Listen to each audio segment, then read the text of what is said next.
Responsable. La matinale de Radio Classique avec David Abiker. Franz-Olivier Gisbert, notre esprit libre du jour. Alors Franz, bloquons tout. Un flop ou un top? Alors d'abord, bonjour David. Ça va? Et c'est un gros bide, évidemment. C'est un gros bide. Voilà, mais c'est une très bonne nouvelle. C'est une très bonne nouvelle, ce mouvement. Soutenu par Jean-Luc Mélenchon, qui en est presque devenu un héros, RAUT, et puis soutenu également par la CGT. En fait, on voit bien, c'est un mouvement de Black Bloc. Et qu'est-ce que c'est que les Black Blocs? C'est très intéressant parce que ce sont eux qui ont tenu cette affaire. On avait bien vu avec tous ces incendies, un bus, une brasserie, des poubelles partout, des voitures, enfin bref. Et c'est quoi ça? Les Black Blocs. Écoutez, sont des individus violents organisés en petites structures éphémères qui ont à la place du cerveau une espèce de marmelade idéologique de haine du riche, d'altermondialisme et de culte de la violence. C'est intéressant, c'est un mouvement qui est né en Allemagne dans les années 80 et qui permet aux jeunes gens, parmi lesquels il y a beaucoup de gosses de riches d'ailleurs, de casser du policier, du mobilier urbain, etc., etc. Bon. C'est une spécificité française, pour l'instant, ces Black Blocs.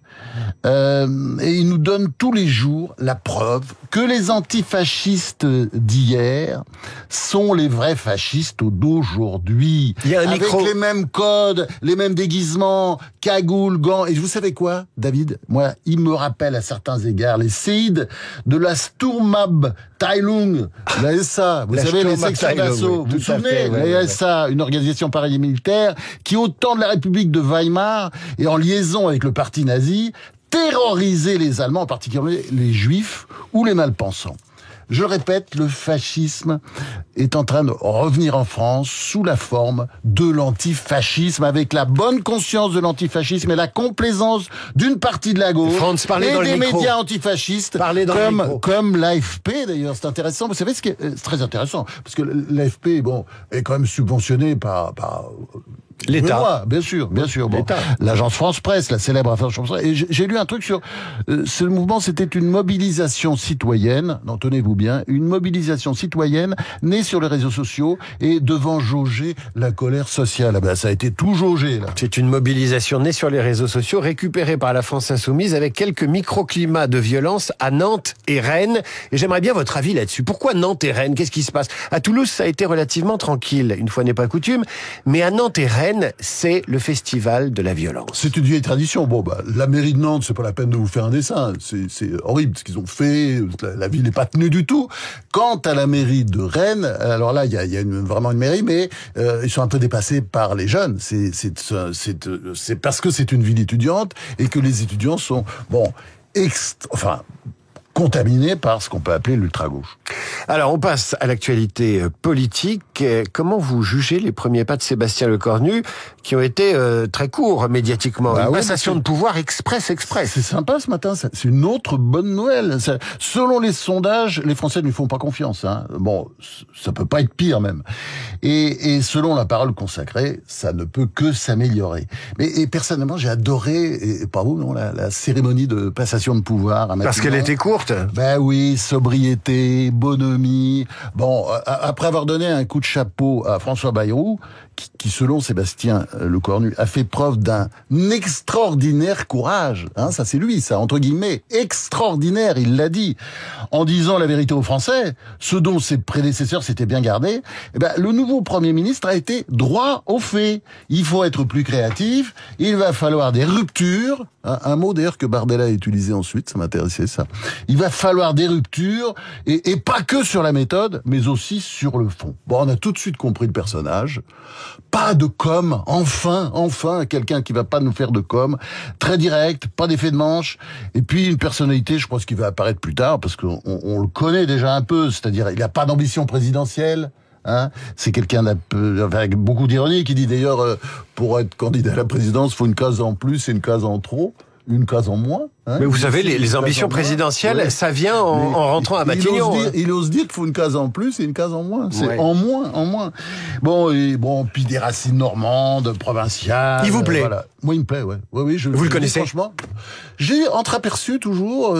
Franchement, il y a quelque chose chez lui. Je pense que c'est la première bonne décision de Macron pour, nommer quelqu'un à Matignon, peut-être depuis le début de sa présidence, parce qu'il est équilibré.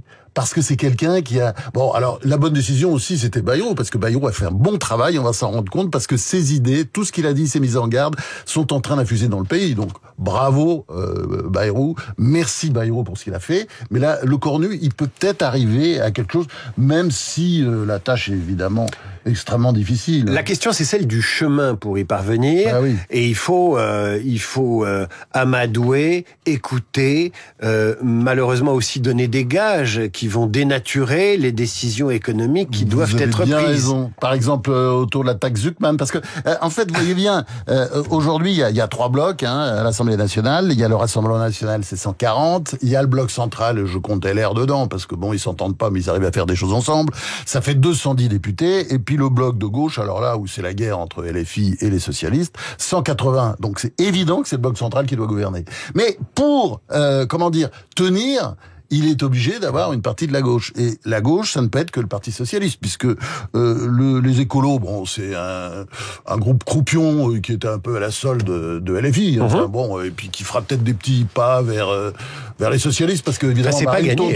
C'est pas gagné. Ah non, mais c'est pas gagné du tout. C'est pas gagné de retourner les socialistes. Et c'est pour ça que c'est une bonne solution dans la situation actuelle de mettre quelqu'un justement qui est la discrétion incarnée et puis qui va essayer d'arranger le coup en peut-être effectivement en prenant des mauvaises décisions pour complaire aux socialistes. C'est-à-dire qu'il va leur offrir des taxes ou des hausses d'impôts comme on offre des têtes. Peut-être qu'il leur donnera aussi un peu de proportionnel parce qu'ils ont peur avant les élections, les prochaines élections municipales ou législatives, parce que si c'est la guerre avec LFI, il y aura beaucoup de morts sur le champ de bataille électoral. Ça veut dire, Franz, quand même, que le président de la République a toujours cette idée qu'il traverse son esprit depuis plusieurs mois, plusieurs années même, de décrocher le PS de la France insoumise. C'est une obsession chez Macron. Non, je pense que il est obligé. Il est obligé. Je vous l'ai dit. Regardez, vous avez le bloc central, c'est 210. La majorité absolue, c'est 289. Il faut chercher les députés. Alors vous pouvez les trouver chez Lyotte, le groupe d'indépendants, mais la meilleure solution, c'est quand même les socialistes. Il y en a 66. Donc et vous avez une chance d'arriver à 289, qui est la majorité absolue. Voilà, c'est toute l'histoire. Il est tout de même dans son cœur, dans sa vocation, et depuis de nombreuses années ministre de la Défense, même s'il ne l'est plus. Ce qui nous amène à l'affaire des drones russes en Pologne, sur laquelle vous vouliez dire un mot pour terminer. Écoutez, c'est un tournant dans la guerre en Ukraine. Ça rappelle, ça montre tout l'hubris de Vladimir Poutine. Évidemment, la Pologne a dénoncé un acte d'agression. À la façon des anciens ministres d'Hitler, le ministre des Affaires étrangères a dit non, c'est pas nous. Bon, enfin bref. Et puis vous avez ce tweet absolument ridicule de Trump. C'est parti avec un point d'exclamation. On sait pas du tout où il habite. Parfois celui-là. Poutine est en train de tester Trump. En fait, il teste pas l'Europe. Exactement. Mais si vous l'avez dit. Mais, vous savez, Poutine n'a pas répondu. Il dit, c'est parti, point d'exclamation. Personne ne sait ce que ça veut dire. Et juste un mot pour terminer, parce que c'est magnifique. Notre consoeur éditorialiste, Sophia Aram, a rappelé d'anciennes déclarations des poutinolâtres qu'on n'entend plus ces jours-ci. On va les rappeler alors. Jean-Luc Mélenchon, la Russie ne présente en réalité aucun danger contre l'Europe. Son compère Dominique de Villepin, il faut un mécanisme institutionnel permanent pour une coopération renforcée avec la Russie. Marine Le Pen, je souhaite une alliance avec la Russie pour la sécurité européenne et la lutte antiterroriste. Et puis enfin, je vous garde le meilleur, Pascal Boniface, le soi-disant géopoliticien. Vous l'adorez. La Russie n'a aucune envie d'envahir le Donbass, mais je sais pas, Et faut-il en pleurer ou faut-il en rire? Parfois, on a quand même l'impression qu'il y a une 5e colonne en France. C'est pas seulement une 5e colonne islamiste, il y a aussi une 5e colonne poutinolâtre. Franz, merci.